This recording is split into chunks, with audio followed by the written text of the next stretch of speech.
वक्रतुंड महाकाय सूर्यकोटिसमप्रभ निर्विघ्नं कुरु मे देव सर्वकार्येषु सर्वदा। श्री गणेशाय नमः।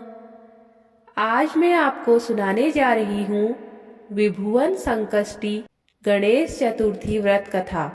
वैसे तो प्रत्येक माह में 2 चतुर्थी तिथि पड़ती हैं, एक कृष्ण पक्ष में और दूसरी शुक्ल पक्ष में, लेकिन विभुवन संकष्टी चतुर्थी का व्रत हर 3 वर्ष में एक बार आता है।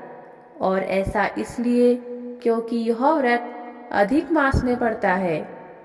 अधिक मास के कृष्ण पक्ष की चतुर्थी को विभुवन संकष्टी चतुर्थी का व्रत रखा जाता है और विघ्नहर्ता भगवान गणेश की पूजा की जाती है। इस दिन गणेश जी की पूजा करने से जीवन में आ रही समस्त समस्याएं दूर हो जाती है। साथ ही साथ व्यक्ति को सुख समृद्धि का आशीर्वाद प्राप्त होता है। इस व्रत में रात के समय चंद्रमा को अर्घ्य देते हैं। चंद्रमा को अर्घ्य देने के पश्चात ही यह व्रत पूर्ण होता है। तो आइए शुरू करते हैं विभुवन संकष्टी चतुर्थी व्रत कथा। संकष्टी गणेश चतुर्थी की कथा सतयुग के समय की है। हालांकि पांडव रानी द्रौपदी और पांडवों ने भी इस कथा को सुना था।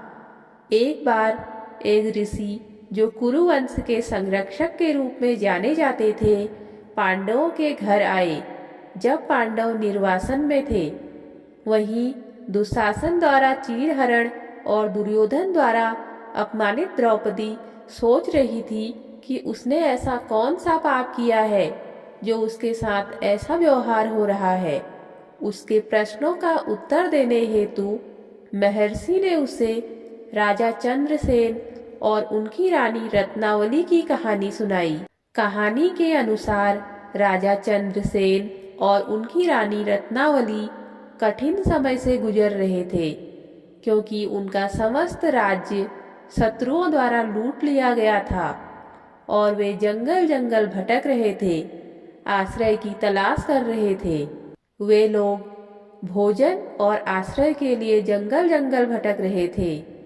एक दिन वे अनजाने में जल की तलाश में मार्कंडेय ऋषि के आश्रम में प्रवेश कर गए और उस स्थान के बारे में जानने के बाद जहाँ वे गलती से गए थे, राजा ने ऋषि का आशीर्वाद लिया और अपनी आप बीती सुनाई।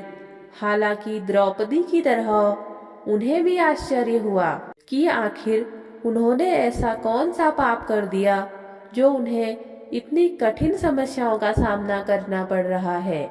इसलिए उनके प्रश्नों का उत्तर खोजने में ऋषि ने उनकी मदद की।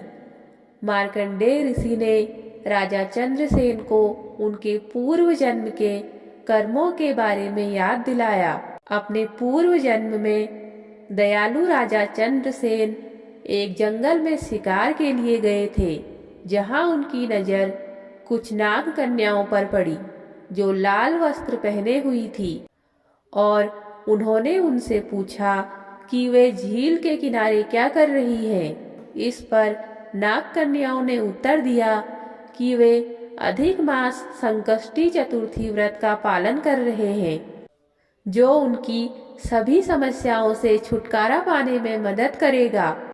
और नाग कन्याओं से प्रेरित होकर राजा चंद्रसेन ने भी संकष्टी चतुर्थी व्रत करने का निर्णय लिया और व्रत के परिणाम स्वरूप राजा की समस्त समस्याएं दूर हो गई। सभी समस्याओं से छुटकारा पाने के पश्चात राजा भगवान के प्रति आभारी नहीं रहा और अहंकारी और अन्यायी हो गया। इसके बाद उसकी मृत्यु हो गई। हालांकि उन्होंने एक बार फिर से एक शाही घराने में जन्म लिया और लाभ प्राप्त करने और अपने पिछले जन्म के दुष्कर्मों का अभिशाप सहने के लिए ही राजा ने जन्म लिया। कहानी सुनने के बाद चंद्रसेन को एहसास हुआ कि उसने बहुत बड़ी गलती की है, उसने अपराध किया है और वह ऐसी गलती पुनः कभी नहीं दोहराएगा।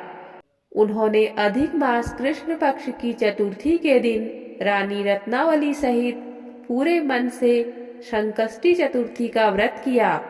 उनकी भक्ति और विश्वास ने अद्भुत चमत्कार किया और उन्हें अपना खोया हुआ राज्य और मान सम्मान वापस मिल गया।